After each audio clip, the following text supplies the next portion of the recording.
Welcome to our channel. నమస్కారం. జగన్మోహన్ రెడ్డి ముఖ్యమంత్రిగా ఉండగా గ్రూప్ 1, గ్రూప్ 2 మూల్యాంకనంలో జరిగిన అవకతవకలపైన సీనియర్ ఐపీఎస్ అధికారి పిఎస్ఆర్ ఆంజనేయులు లాంటి వ్యక్తులే జైలుకు వెళ్లాల్సిన పరిస్థితి ఏర్పడింది. ఆనాడు ఉన్నతోద్యోగులు చాలామంది ఆ గ్రూప్ 1, గ్రూప్ 2లో అబాసు పాలయ్యి కోర్టుల చుట్టూ తిరుగుతున్న పరిస్థితి ఉంది. నేడు కూటమి ప్రభుత్వం పారదర్శకంగా 16,347 ఉపాధ్యాయ నియామకాలు చేపట్టి మెగా డేస్ నిర్వహించి సుప్రీంకోర్టు ఆదేశానుసారం హారిజాంటల్ పద్ధతిలో ఉద్యోగాలు నియమిస్తే దాని మీద కూడా విషం కక్కుతున్నాడు జగన్మోహన్ రెడ్డి. ఎందుకు జగన్మోహన్ రెడ్డి ఉద్యోగ నియామకాల మీద విషం కక్కుతున్నాడు? ఉపాధ్యాయులంటే జగన్మోహన్ రెడ్డికి ఇష్టం ఉండదా? 16,000 మంది ఉపాధ్యాయులంటే సుమారుగా 16,000 కుటుంబాలు, 40,000 జనాభా. అలాంటి వాడి మీద ఎందుకు విషం కక్కుతున్నాడు? జగన్ రెడ్డి చెప్పేది ఏంటి, వాస్తవాలు ఏంటి, వాస్తవంగా జరిగింది ఏంటి తెలుసుకునే ప్రయత్నం చేద్దాం. విశ్లేషణ మనతో పాటు ఉన్నాడు టీడీపీ యాక్టివిస్ట్ శశికుమార్. ఆయన అడిగి మరిన్ని విశేషాలు తెలుసుకుందాం. నమస్తే శశి.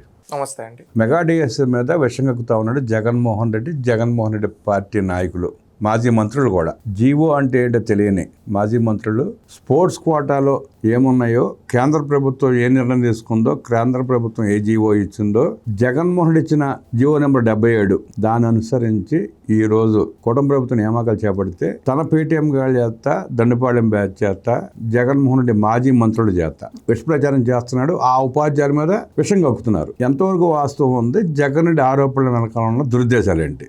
ఎట్లా విశ్లేషిస్తావు? ఒకటండి, క్లారిటీగా మనం మాట్లాడుకుంటే జీవో నెంబర్ 77 గురించి మాట్లాడుకున్నాం. ఈరోజు రిజర్వేషన్లను తప్పుబడుతున్న జగన్మోహన్ రెడ్డి గారు గతంలో ఆయన నిద్రపోతున్నాడు అని చెప్పేదానికి దీన్ని మించిన ఉదాహరణ లేదు.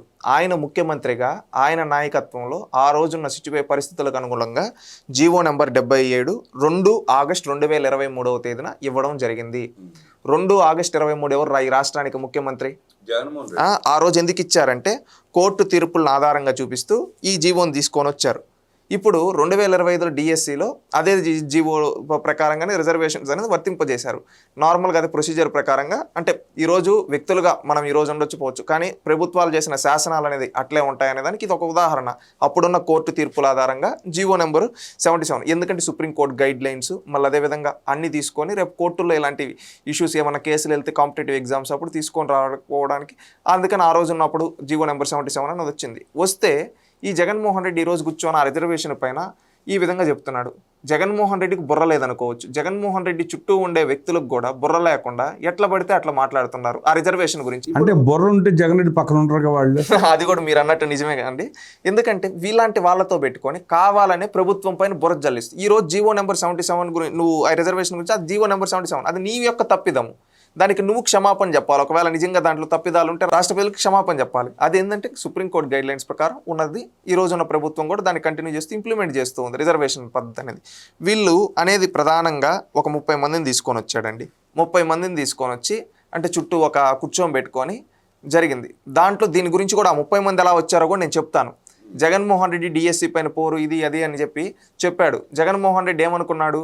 ఎక్స్పెక్టేషన్స్ 1000 మంది వచ్చేస్తారు నా కోసము, ఎందుకంటే 15,000 మందికే కదా వచ్చింది, రాసింది 3 లక్షల మంది పైన రాశారు కదా, 3-4 లక్షల మంది పైన అందరూ నాకు సపోర్ట్గా వచ్చేస్తారేమో, ఎందుకంటే ఉద్యోగం రాని వాళ్ళందరినీ వాళ్ళ సెంటిమెంట్ని మనం రెచ్చగొట్టేసి మనం ఉద్యమం చేసేద్దామని జగన్మోహన్ రెడ్డి కుట్రలో పన్నాడు. కానీ ఇక్కడున్న ప్రతి ఒక్కరికి వాస్తవాలు తెలుసు. ఎందుకంటే వాళ్ళ పక్కన కష్టపడి చదివిన మిత్రుడికే ఉద్యోగం వచ్చిందని వాళ్ళకి తెలుసు. వీళ్ళకి ఎందుకు తప్పిదమైందో తెలుసు. ఒక మార్కుతోనో, లేకపోతే రిజర్వేషన్ వల్లనో, లేకపోతే కట్ ఆఫ్ మార్కుల వల్లనో వీళ్ళకి రాకపోయి ఉండొచ్చు. అది రాని వాళ్ళకి తెలుసు. మనం మళ్ళీ ప్రయత్నిస్తే ఈ ప్రభుత్వం మళ్ళీ ఇంకొకసారి డిఎస్సి ఇస్తుంది. ఆ డిఎస్సిలో మనం ఉద్యోగం సంపాదించవచ్చు అనే నమ్మకం వాళ్ళకు ఉంది. అందుకే వాళ్ళు కోచింగ్ సెంటర్లకు వెళ్ళి మళ్ళీ కోచింగ్ తీసుకుంటూ మళ్ళీ 6,000 పోస్టులతో రేపు మరి ఇంకొక డిఎస్సి వస్తాం, దాంట్లో మనం కొట్టుకున్నాం, మన సత్తా చూపిద్దామని ప్రిపేర్ అవుతూ ఉన్నారు. ఇవన్నీ కానీ ఇంకా జగన్మోహన్ రెడ్డికి ఏమి అటర్ ఫ్లాప్ అయిపోతుంది. ఇంక ఎమ్మెల్యేలకు టార్గెట్లు ఇచ్చి కొంతమందిని తీసుకొని వచ్చి కూర్చోబెట్టుకొని ఒక డ్రామా సెట్టింగ్ డ్రామా చేశాడు. గతంలో మీకు గుర్తుండాలి, పింక్ డైమండ్ అని జగన్మోహన్ రెడ్డి ఏ విధంగా చేసేవాడో, కమ్మ డిఎస్పీలను ఏ విధంగా చేసేవాడో, అప్పుడు ప్రత్యేక హోదా అని ఉద్యమం అని చెప్పి మొదలుపెట్టి ప్రత్యేక హోదా వస్తేనే మనకి ఈ విధంగా వస్తుంది, ప్రత్యేక హోదా వస్తే ట్యాక్సులు ఇవి ఉండవని మీకు గుర్తుందా? కాలేజీల్లో విద్యార్థుల్ని వీళ్ళు రెచ్చగొట్టి అప్పుడు చాలా బయటలు తీసుకొని వచ్చి ప్రత్యేక హోదా కోసం చాలా మాట్లాడి ఆ బైట్స్ అని మీరు ఒకసారి పాత రోజుల్లో లెక్కలు 2018, 17 ఆ రోజులు గుర్తు చేసుకున్నాం. ఆ రోజుల్లో ఏ విధంగా చేశాడు, ఈ రోజు కూడా అదే విధంగా కొంతమంది వాళ్ళని తీసుకొని వచ్చి ఒక 30 మంది పెట్టుకున్నారు. దానికి ప్రభుత్వం ఏం చేసింది? ఎందుకంటే బాధ్యత గల ప్రభుత్వం కాబట్టి, జవాబుదారీ గారి ప్రభుత్వం కాబట్టి, మేము ఏ తప్పు చేయాలా, మేము ₹1 కూడా ఎవరి దగ్గర తీసుకోవాలా, మేము అది ఇక్కడ రాజకీయ నాయకుల ప్రమేయం దీంట్లో లేదు, 100% రాజకీయ నాయకుల ప్రమేయం లేదు, ఇది సిస్టమ్ ప్రకారమే యాజ్ పర్ ప్రొసీజర్ జరిగింది. అందువల్ల ఏం చేశారు, జగన్మోహన్ రెడ్డి కూర్చోబెట్టిన 30 మంది బయట పెట్టారు, ట్రాన్స్పరెన్సీగా బయట పెట్టారు. ఇప్పుడు ఆడ కూర్చున్న వాళ్ళు ఎవరో తెలుసా అండి? మెరిట్ రాని వాళ్ళు. ఇప్పుడు నేను దీంట్లో కొన్ని ఉదాహరణలు చదివి వినిపిస్తాను, ఎందుకంటే ఇది ప్రతి ఒక్కరికి తెలియాలి, స్పష్టంగా తెలియాలి. ఇప్పుడు కంచర్ల శరత్ బాబు అనే ఒక వ్యక్తిని తీసుకొని వచ్చారు. అన్ని సరిగ్గా ఉన్న జాబ్ రాలేదని ఇతను చెప్తూ ఉన్నాడు. ఈ కంచర్ల శరత్ బాబు ఇతను ఏంటంటే కాకినాడ డిఎస్సి అభ్యర్థి. ఇతనికి వచ్చిన మెరిట్ ర్యాంక్ 143. అక్కడ కట్ ఆఫ్ మార్క్ ఎంతో తెలుసా అండి? 102. ఆ జోన్లో 2 ఫిజికల్ ఎడ్యుకేషన్ టీచర్ పోస్టులు ఉన్నాయి. కాబట్టి ఆయన ఎస్సీ గ్రూప్ 3 కేటగిరీకి చెందినప్పటికీ ఆయనకు వచ్చిన ర్యాంక్ ప్రకారం ఆ కేటగిరీలో ఉద్యోగం పొందలేకపోయాడు. ఉన్న 2 పోస్టులు అదే కేటగిరీ ఆ సామాజిక వర్గానికి సంబంధించిన 100వ ర్యాంక్ వచ్చిన వాళ్ళు 102వ ర్యాంక్ వచ్చిన వాళ్ళకి ఇవ్వడం జరిగింది. 102వ ర్యాంక్. ఈయన ర్యాంక్ ఎంత అండి? 143. Cut off mark. ఈ కమ్యూనిటీలోనే ఉన్న 2 పోస్టులు ఎవరికి వచ్చాయి? తనకన్నా ముందున్న వాళ్ళకి ఈ ర్యాంకులు వచ్చాయి. ఆటోమేటిక్గా 2 పోస్టులు ఉన్నాయి, అతనికంటే బాగా వచ్చినోడికే ఇస్తారు, మార్కులు తక్కువ వచ్చినోడికి ఉద్యోగం ఇస్తారా? మీరు చెప్పండి. దీన్ని పెట్టుకొని జగన్మోహన్ రెడ్డి రాజకీయం చేయాలనుకుంటున్నాడంటే ఏమనాలి? దేన్ని తీసుకొని కొట్టాలండి? మీరు చెప్పండి. ఇది ఒక ఇష్యూ, ఇది ఒక సిచ్యువేషన్, ఇది ఒక కేసులా. ఇంకొక అతను పాకా సతీష్ అనే అతనండి. ఇతనికి ఏంటంటే అన్ని అర్హతలున్నా కోర్టు ఆదేశాలు కూడా ఉన్నా పట్టించుకోలేదని సాక్షి మీడియా ఫేక్ ప్రచారం. దీంట్లో సతీష్ అనే అభ్యర్థి సర్టిఫికేట్లు వెరిఫై చేస్తున్నప్పుడు ఈయన సిఆర్పీగా పనిచేస్తూ బీపీ దండి ఫిర్యాదు వచ్చింది. దాంతో అతని ఎంపీ ప్రియాకు అక్కడితో ఆపేయడం జరిగింది. ఈ విషయాన్ని అంటే నువ్వు ఒక జాబ్కి వెళ్తున్నప్పుడు ఇంకొకటి ఏదన్నా ఉంటే దాన్ని రిజైన్ చేయాలి యాజ్ పర్ ప్రొసీజర్. మనం ఇప్పుడు ఎమ్మెల్యేలు కూడా పర్మిషన్ తీసుకోవాలి. ఇప్పుడు చాలా మంది మనం ఎమ్మెల్యేలని వీళ్ళని కూడా చూస్తూ ఉంటామండి. ఏదన్నా వాళ్ళు ప్రభుత్వ ఉద్యోగంగా ఉండి నామినేషన్ లాంటివి వేస్తే వాళ్ళు తిరస్కరించేసి, వాళ్ళు ఒకవేళ ఎమ్మెల్యేగా ఎన్నికైనా వాళ్ళని తిరస్కరించేసి మళ్ళీ అక్కడ ఎన్నికలు జరిగినట్టుంటాయి. ఎందుకంటే వీళ్ళు తప్పుదో పట్టి ఇక్కడ ఇతను బీపీఈడీగా దానిపైన ఎన్క్వైరీ ఆపేశారు ప్రొసీజర్ ప్రకారం. ఇలాంటి వాళ్ళని తీసుకొని వచ్చి నాకు ఉద్యోగం ఇవ్వలేదు అంటాడు. ఇంకొక ఆమె వచ్చి రాణి కందుల అనే ఆమె 0 ర్యాంక్ ఉన్న అభ్యర్థికి స్పోర్ట్స్ కోటా కింద పోస్ట్ ఇచ్చారు అని చెప్పి ఈమె వాదన చేస్తుంది. బీసీఏ కేటగిరీకి చెందిన అభ్యర్థి కందుల రాణికి వచ్చిన మెరిట్ ర్యాంక్ 196. కృష్ణా జిల్లాలో ఆ కేటగిరీకి ఫిజికల్ ఎడ్యుకేషన్ పోస్టులు ఉన్నది 11 అండి. కట్ ఆఫ్ మార్క్ 140తో 140 ఉంది. అందులో 9 పోస్టులు జనరల్ మెరిట్ అభ్యర్థులకు ఇచ్చేయడం జరిగింది. మిగిలిన 2 పోస్టులు హారిజాంటల్ కోటా కింద, మహిళా కోటా కింద స్పోర్ట్స్ కోటాకు ఒకటి ఇవ్వడం జరిగింది. ఇక్కడ ట్రాన్స్పరెన్సీగా కట్ ఆఫ్ మార్కే ఎంత అండి? 140. ఇంకొచ్చిన ర్యాంక్ ఎంత? 196. ఎలా క్లెయిమ్ చేస్తారు వీళ్ళు? అప్పుడు అక్కడ అర్థమైపోతుంది, కావాలని జగన్మోహన్ రెడ్డి కొంతమందిని సెలెక్టివ్గా ఏరుకొచ్చి దుష్ప్రచారం చేసే ప్రయత్నం చేస్తున్నాడు. అంటే వీళ్ళు కూడా యువతే ఉద్యోగాల కోసం ప్రయత్నం చేస్తున్నారు. సాటి విద్యార్థులకు ఉద్యోగాలు వచ్చినాయి, వాళ్ళని మనం అబాస్పాలు చేస్తున్నాం, మోసం చేసే ప్రయత్నం చేస్తున్నాం, అన్యాయం జరుగుతుంది అన్న జ్ఞానం లేకుండా మళ్ళీ డిఎస్సి రాయటానికి ప్రిపేర్ అవ్వకుండా ఇలా జగన్మోహన్ రెడ్డి పేటీఎం గాళ్ళకి మళ్ళీ వచ్చి కూర్చొని మాట్లాడితే వీళ్ళ అస్తిత్వాన్ని కూడా అప్పుడు ప్రశ్నించాల్సిన పరిస్థితి వస్తుంది కదా. ఇప్పుడు నేను ఇన్ని చెప్పాను కదండి, ఈ విధంగా చెప్పుకుంటూ పోతే లిస్ట్ ఎంత ఉందో తెలుసండి. నిన్న ఎవరైతే కోనా శశిధర్ గారు, ఎవరైతే ఎడ్యుకేషన్ డిపార్ట్మెంట్ సెక్రటరీ, అదేవిధంగా ఎవరైతే Bharani garu sports department SAAP ఎండి గారు ఉన్నారో ఆమె, స్పెషల్ చీఫ్ సెక్రటరీ గారు, వీళ్ళంతా వచ్చి మీడియా ముఖంగా ప్రతి ఒక్కరిది, ఇప్పుడు నేను ఎలాగైతే 3 ఇన్సిడెంట్లు చెప్పానో ఆ విధంగా 34 మంది ఇప్పుడు సాక్షిలో, అదేవిధంగా వైఎస్ఆర్ సోషల్ మీడియాలో వీళ్ళకి రాలేదని చెప్పిన ఆ 34 మందివి వీళ్ళు వైసీపీ వాళ్ళు ఎవరైతే ప్రచారం చేపిస్తున్నారో వాళ్ళందరివి క్లారిటీకి ఈ విధంగా ఆధారాలతో బయట పెట్టడం జరిగింది. ఇవి ఆధారాలు బయట పెట్టడమే కాకుండా వాళ్ళు ఇంకొక ఛాలెంజ్ కూడా ప్రభుత్వ అధికారులు చెప్పారు. ఎవరైనా క్లారిటీగా మాకు రాలేదని వస్తే ఎందుకు రాలేదో మేము చెప్తాం జవాబుదారీతనంగా అని చెప్పారు. అంటే ఈరోజు అధికారులు అంత ధైర్యంగా మాట్లాడగలుగుతున్నారంటే మీరు ఆలోచించుకోండి, వాళ్ళపై నిజంగా పొలిటికల్ ప్రెషర్ ఉంటే ఉండగలుగుతారా? నిజంగా వాళ్ళు తప్పు చేస్తుంటే అంత ధైర్యంగా ఉండగలుగుతారు? వాళ్ళు ఏ తప్పు చేయలేదు కాబట్టి ఒక సిస్టమ్ ప్రకారం వెళ్ళారు కాబట్టి ఇంత జరిగింది. ఈరోజు రాష్ట్ర యువతను కూడా ఈరోజు ఈ ఇన్సిడెంట్లో మనం ప్రభుత్వం యొక్క జవాబుదారీతనాన్ని, ప్రభుత్వం యొక్క ట్రాన్స్పరెన్సీని ఈరోజు ఏ విధంగా పెట్టిందో, రాను వాళ్ళు వస్తే వాళ్ళకి ఎందుకు రాలేదో కూడా రాష్ట్ర 5 కోట్ల మంది ప్రజల ముందు వాళ్ళ మీడియా ముఖంగా బయట పెట్టారు. ఇది కూటమి ప్రభుత్వానికి చంద్రబాబు నాయుడు గారి నాయకత్వంలో డిఎస్సి నిర్వహించి, లోకేష్ గారి నాయకత్వంలో నిర్వహించిన డిఎస్సికి ఉన్న దమ్ము. గతంలో జగన్మోహన్ రెడ్డి గ్రూప్ 1 గ్రూప్ 2 అనేది ఎగ్జామ్ పెట్టాడు. దాంట్లో తప్పిదాలు జరిగి అధికారులు జైలుకి వెళ్ళాల్సిన పరిస్థితి వచ్చింది. కోర్టులో మొటిక్కాయలు వేయించుకోవాల్సిన పరిస్థితి వచ్చింది. ఇక్కడ డిఫరెన్స్ మీకు క్లారిటీ అర్థమవుతూ ఉందా అండి? చంద్రబాబు నాయుడు గారి ప్రభుత్వంలో ట్రాన్స్పరెన్సీ ఎలా ఉందో, జగన్మోహన్ రెడ్డి గారి ప్రభుత్వంలో అవినీతి ఎలా ఉందో, లాస్ట్కి బలైపోయింది అధికారులు. ఇక్కడ అధికారులు ఇంత ధైర్యంగా జవాబుదారీ చెప్పగలిగారంటే ఇక్కడ నాయకులపై రాజకీయ ప్రమేయం లేదు కాబట్టి ఇక్కడ ఇంత ధైర్యంగా. ఇక్కడ ఏంటంటే అదే అధికారులు, అదే ఐఏఎస్లు, ఇక్కడ వీళ్ళ ప్రోద్బలంతో ఈ విధంగా. గతంలో శ్రీలక్ష్మి గారి కాడ నుంచి మనం మొదలు పెడితే ఎంతమంది చరిత్ర అండి? రాజశేఖర్ రెడ్డి, జగన్మోహన్ రెడ్డి గారిని నమ్ముకున్న ఐఏఎస్ ఐపీఎస్ అధికారుల పరిస్థితి లాస్ట్కి శ్రీకృష్ణ జన్మస్థానం జైల్లో చెప్పకూడదు నువ్వు. ఎందుకంటే వాళ్ళు చట్టాలు చేసే అధికారులనే వాళ్ళ చేత తప్పులు చేయించి చేతికి మట్టంటకుండా చెప్పకూడదు అనిపించిన చరిత్ర జగన్మోహన్ రెడ్డిదైతే, అదే అధికారులు ధైర్యంగా ఈరోజు ప్రెస్ ముందుకు వచ్చి మేమే తప్పు చేయలేదు, ఈరోజు మా పైన ఎలాంటి రాజకీయ ప్రమేయం లేదు, ఆధారాలతో బయట పెడుతున్న ట్రాన్స్పరెన్సీ ఈ ప్రభుత్వంలో చూస్తున్నాం. ఇక్కడ ఇవన్నీ చూసిన తర్వాత అండి నాకు అనిపిస్తుంది జగన్మోహన్ రెడ్డి గారికి బుర్రే కాదు, ఆయన ఆలోచనలు ఎక్కడో, ఆయన ఏదో లోకంలో ఉన్నాడు. ఇలాంటి వాళ్ళని తీసుకొని వచ్చి ఉద్యోగాలు ఇవ్వమంటే నాకు కొన్ని సంఘటనలు గుర్తొస్తున్నాయి. ఆయనకి ప్రతిపక్ష హోదా, గతంలో ఆయన మాట్లాడిన మాటలు ఒకసారి అసెంబ్లీలో, నేను ఒక 5-6 మంది ఎమ్మెల్యే నీకు ప్రతిపక్ష హోదా ఉండదని చంద్రబాబు నాయుడు గారిని అన్నాడు. కర్మ, భగవంతుడు ఏం చేశాడు? నీకు ప్రతిపక్షం ఇవ్వాల, నువ్వు నాకు ప్రతిపక్ష హోదా ఇవ్వను. ప్రజలు ఇవ్వని ప్రతిపక్ష హోదా చంద్రబాబు నాయుడు గారు ఎలా ఇవ్వగలుగుతారు? ఫైనల్గా నువ్వు ఫెయిల్యూర్, అది ప్రజలు తేల్చారు. నువ్వు కుదిరితే రేపెళ్ళి అక్కడ పాస్ అయ్యి వచ్చి ప్రతిపక్ష నాయకుడిగా కూర్చోవాలి. లేదు నాకు ఇచ్చేయండి అంటే, లేదు నేను గెలిచేసాను. మొన్న ఆమె ఎవరో ఒక ఆమె చెప్పింది, ఆమె ఏం లోకంలో ఉంటుందో తెలియదు, జగను 104 స్థానాలు వచ్చాయి కానీ 11 అనౌన్స్ చేశారు, నిజంగా గెలిచిన జగనే అని చెప్పి. అంటే జనాలు ఎలా ఉన్నారండి, వీళ్ళ కంటికి ఎలా కనిపిస్తున్నారు అంటే, ఆమె చెప్పినట్టు ఈయన ప్రతిపక్ష స్థానాలు కూడా తెచ్చుకోకుండా నాకు ప్రతిపక్ష హోదా ఇవ్వండి అన్నట్టు. అంటే వీళ్ళు ఈ లోకంలో ఈ టైప్లో మాట్లాడుతున్నారు కదా. వీళ్ళకి ఈరోజు ఇలాంటి వాళ్ళని తీసుకొని వచ్చి ఉద్యోగాలు ఇవ్వమంటున్నాడు. జనరల్గా రాజకీయాలు పక్కన పెట్టేద్దాం, కట్ ఆఫ్ మార్కుల్లో 1 మార్కుతో ఉంటే దానికి దరిదాపుల్లో లేని ఉన్నాం. ఒక కట్ ఆఫ్ మార్క్ 100 ఉంటే 200 ర్యాంక్ మార్కులు వచ్చిన వాడికి ఉద్యోగం ఇవ్వమంటున్నాడు అంటే ఎవడన్నా దిమాక్ ఉండేవాడు అంటాడు ఆ విధంగా. అంటే ఏం లేదు, రాష్ట్రంలో అశాంతి రేకెత్తించాలి, యువతలు అలజడులు సృష్టించాలి, ఉద్యోగం వచ్చేవాళ్ళని రోడ్డు ఎక్కించాలి, ప్రిపేర్ అయ్యే వాళ్ళని దెబ్బ కొట్టాలి, మళ్ళీ తద్వారా ఈ కేసులు చూపించి, ఈ హడావుడి చూపించి, ఈ ప్రజలను చూపించి, యువతను చూపించి రేపు జరపబోయే డిఎస్సిని ఆపాలి కోర్టుకు వెళ్ళి. అది అతని ఉద్దేశం స్పష్టంగా కనబడతా ఉంది. కాకపోతే వాళ్ళ యువతకు అర్థమైంది, యువత రోడ్డు మీదకి వచ్చి ఎలా తిరగబడుతుందో అర్థమైంది, చూస్తానన్నాం కదా రోజు.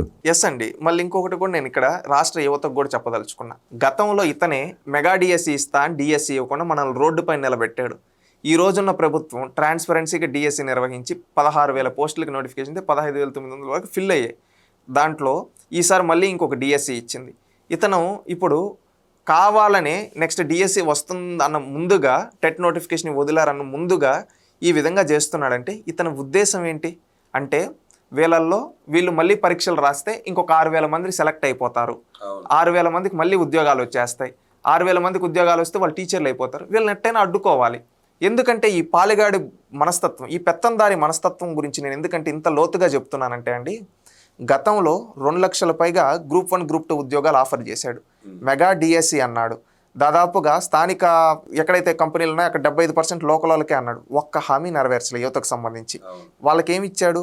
ఏవో 5,000 ఉద్యోగాలు ఇచ్చి వాలంటీర్ అని చెప్పి నా చేతిలో 5,000కే వాడు బతకాలి అనే మనస్తత్వంతో వాడిని అక్కడనే ఉంచుకొని ఒక పాలిగాడి మనస్తత్వం చూపించాడు. ఈరోజు 16,000 పోస్టులు వస్తున్నాయి. ఈ విధంగా ఒక పక్క కంపెనీలు వస్తున్నాయి. ఇక్కడ ఈ డిఎస్సి పైన ఎన్ని కేసులు వేశాడు తెలుసా అండి? 220కి పైగా కేసులు వేసాడంటండి. మళ్ళీ అదేవిధంగా టీసీఎస్ వస్తుంటే, కాగ్నిజెంట్ వస్తుంటే కేసులు వేసి అడ్డుకోవాలనుకుంటున్నాడు. ఈయన ఎన్ని కేసులు వేసినా అడ్డుకున్నా కోర్టుల్లో ముటిక్కాయలు వేసి ఆ కోర్టుల్లో కేసులన్నీ కొట్టేస్తూ ఉన్నారు. దీంతో ఏం చేయాలి? ఇంకొకటి ఏదో ఒకటి ఈ విధంగా అలజడి సృష్టించి, మీరు అన్నట్టుగా అలజడి సృష్టించి రాష్ట్రంలో యువతనందరినీ రోడ్డుపైకి తెచ్చి ఈ పరీక్షలు రాయనీయకుండా వీళ్ళని ఈ విధంగా డైవర్ట్ చేస్తే వీళ్ళు రోడ్డుపైనే ఉంటారు. వీళ్ళు రోడ్డుపైన ఉంటే ఏంటంటే నువ్వు పబ్బం గడుపుకోవచ్చు, నువ్వు పదవులు ఎక్కచ్చు, వాళ్ళ జీవితాన్ని నాశనం చేయొచ్చని పాలెగాడి మనస్తత్వం, పెత్తందారి మనస్తత్వం చూపిస్తున్నాడు. ఈరోజు చంద్రబాబు నాయుడు గారు ఎక్కడ కానీ ఆయన గొప్పతనం చెప్పుకోవాలి. ఈ రాష్ట్రంలో తెలుగుదేశం పార్టీ పెట్టినప్పటి నుంచి ఈ రోజుటి వరకు, నాడు ఉమ్మడి రాష్ట్రంలో ఈ రోజుటి కలిపి 2,30,000 పైగా టీచర్ ఉద్యోగాలు ఇచ్చారండి. 2,30,000 పైన టీచర్ ఉద్యోగాలంటే ఆల్మోస్ట్ ఈ 2 తెలుగు రాష్ట్రాల్లో ఉన్న 70-80% మంది ఉపాధ్యాయులు తెలుగుదేశం హయాంలో నియమించబడ్డ వాళ్ళే.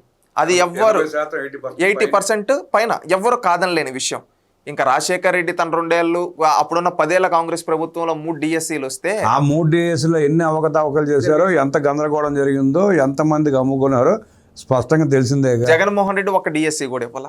అంటే ఇక్కడ చూడండి నాటి 2004 నుంచి 2014 వరకు ఉన్న కాంగ్రెస్ ప్రభుత్వం కావచ్చు, 2019 నుంచి 24 వరకు ఉన్న వైసీపీ ప్రభుత్వం కావచ్చు, అంటే పిల్ల కాంగ్రెస్, తల్లి కాంగ్రెస్ పిల్ల కాంగ్రెస్ కలిపి ఈడ్చి కొడితే 3 డిఎస్సీలు మాత్రమే ఇస్తే దాంట్లో కూడా అవకతవకలు జరిపితే ఈ రోజు అత్యధిక డిఎస్సీలు గతంలో 2014 నుంచి 19 వరకు 3 డిఎస్సీలు కావచ్చు, మళ్ళీ ఇప్పుడు ఒక డిఎస్సీ అయిపోయింది, రెండో డిఎస్సీకి నోటిఫికేషన్. అంటే ఇక్కడ చూడాలి, ఆలోచించాలి యువత కూడా.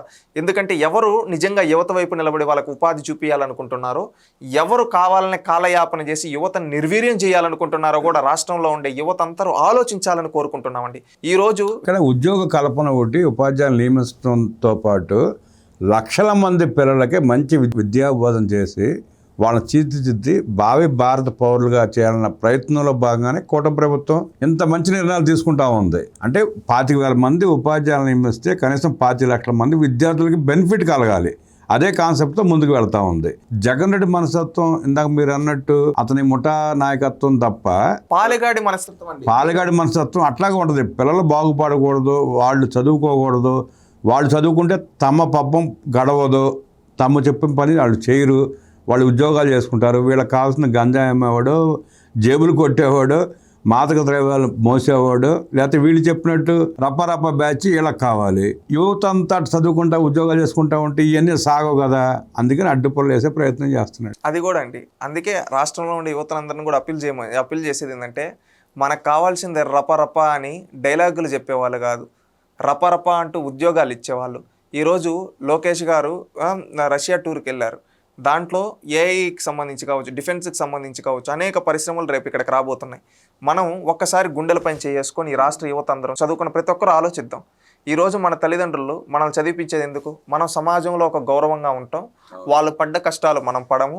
ఎందుకంటే మనం ఒక ఉద్యోగం చేసుకుంటూ మన సొంత ఆదాయం పైన మనం నిలబడగలిగితే మన కుటుంబాన్ని మనం నిలబెట్టుకో, మనం కుదిరితే ఒక 10 మందికి సమాజంలో సహాయం చేయగలుగుతామని మన తల్లిదండ్రులు కలలుగాని మనల్ని చదివిపించేది. ఈ రోజు అంత కలలుగాని చదివిపిస్తూ ఉంటే ఈరోజు డిఎస్సి ఉద్యోగం కావచ్చు, ఇంకే సాఫ్ట్వేర్ ఉద్యోగం, మెకానికల్ కావచ్చు, సివిల్ కావచ్చు, ఏదైనా కావచ్చు.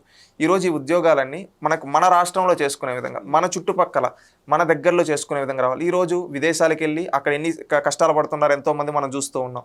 పక్క రాష్ట్రాలకు వెళ్ళి దూరం, ఇప్పుడు ఇక్కడి నుంచి నోయిడా ఇలాగెళ్ళి, అదేవిధంగా ఆ పక్క పంజాబ్ ఇలా వెళ్ళి ఎంతమంది కష్టాలు పడుతున్నారు చూస్తాం. ఈరోజు పక్కన ఉన్నా కానీ చుట్టుపక్కల బెంగళూరు, చెన్నై, హైదరాబాద్, అక్కడ లాంగ్వేజ్ ప్రాబ్లమ్స్, మళ్ళీ ఇంకా అక్కడ అనేక సమస్యలు పీజీల్లో ఇంకా అక్కడ చూస్తూ ఉన్నాం. ఇవన్నీ కాకుండా మన రాష్ట్రంలోనే మన కంపెనీలు వస్తే అన్ని రంగాలకు సంబంధించి మన చుట్టుపక్కలే మనం ఉద్యోగాలు చేసుకుంటూ ఉంటే మన తల్లిదండ్రులకు దగ్గరగా, మన బంధువులకు దగ్గరగా, మన రాష్ట్రంలో నా రాష్ట్రం అని మనం గర్వంగా చెప్పుకోవచ్చు. బయట నుంచి కూడా ఇక్కడికి వేరే రాష్ట్రం నుంచి ఇక్కడికి వస్తారు, అక్కడ వాళ్ళతో కూడా మన ముందు ఒక గౌరవం అనేది ఉంటుంది. మన సొంత రాష్ట్రంలో మనం చేసుకుంటాం.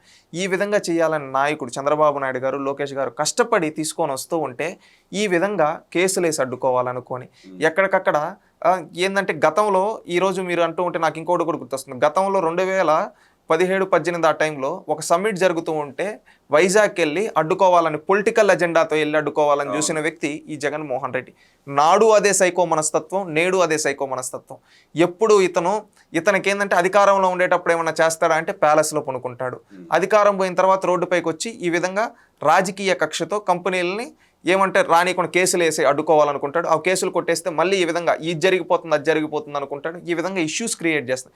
ఇలాంటి ఇష్యూస్ క్రియేట్ చేసే వ్యక్తి మనకు వద్దు. జగన్మోహన్ రెడ్డి లాంటి వ్యక్తి వద్దు. ఇది మనందరం ఒక సంకల్పం పూనుకోవాలి. రాష్ట్రంలో ఉండే యువత ఇలాంటి డ్రామాలు ఇది చేసే వ్యక్తి. ఈరోజు నిజంగా డిఎస్సిలో తప్పు జరుగుంటే ప్రతి ఒక్కరం యువతగా మనం ప్రశ్నిద్దాం ప్రభుత్వాన్ని. అసలు తప్పే లేకుండా మెరిట్ వాళ్ళకి ఇచ్చారు, మెరిట్ లేని వాళ్ళకి ఉద్యోగం రాదు. అది ఆటోమేటిక్గా మనం ఏం చేయాలి? మెరిట్ లేనప్పుడు, ఉద్యోగం రానప్పుడు మనం కష్టపడి నెక్స్ట్ టైం తెచ్చుకునేదాన్ని ప్రయత్నించాలి.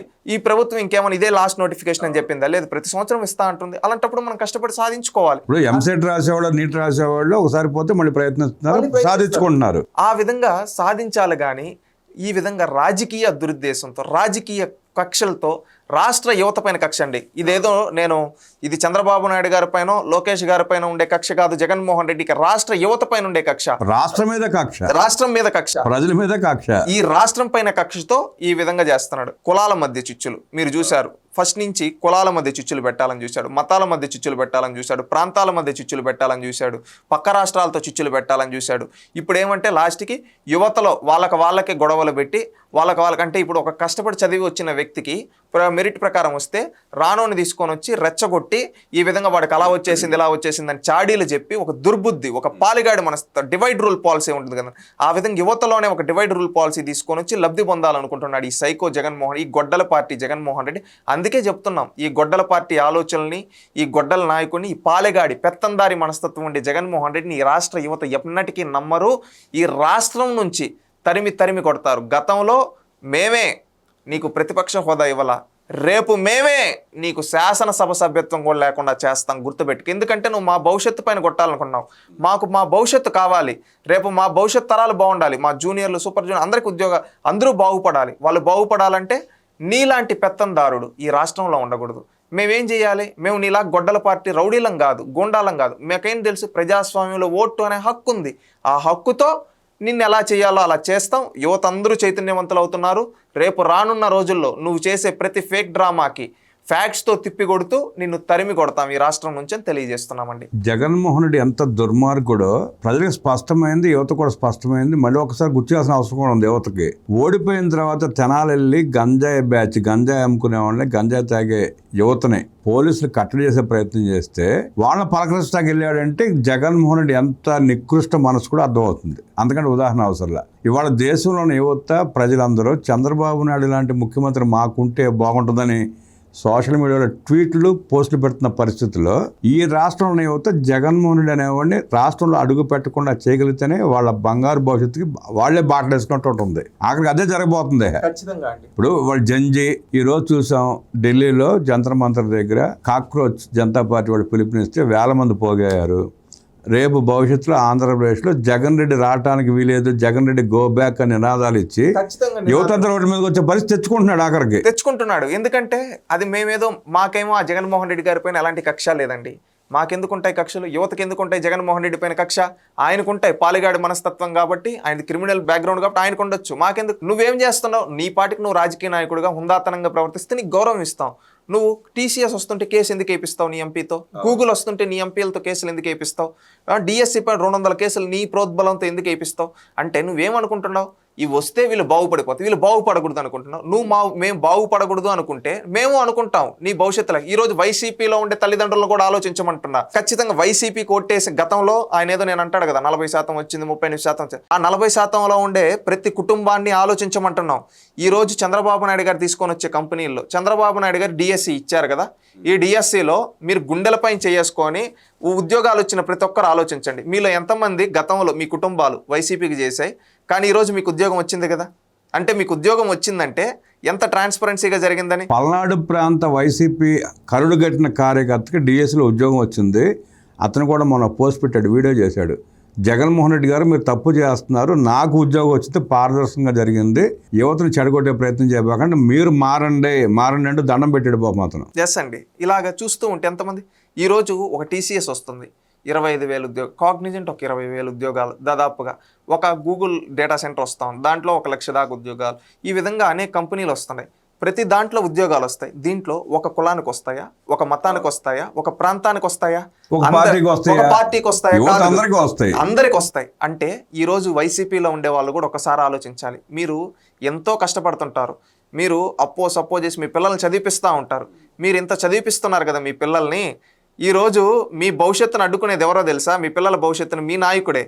అందుకే మిమ్మల్ని కూడా ఏం చేయమంటున్నామంటే మారండి, మారి ఇతన్ని తరిమి కొడదాం. ఎందుకంటే ఈరోజు జగన్మోహన్ రెడ్డి మనకేమో తన ఇంట్లో జోబీలో నుంచి ఏ రోజు తెచ్చిచ్చిందిలే, మన దగ్గర ఉన్నది లాక్కొని అతను కోట్లు కట్టుకొని ప్యాలెస్లు కట్టుకొని విదేశాల్లో వాళ్ళ పిల్లల్ని పెట్టుకొని ఆనందంగా ఉన్నాడు.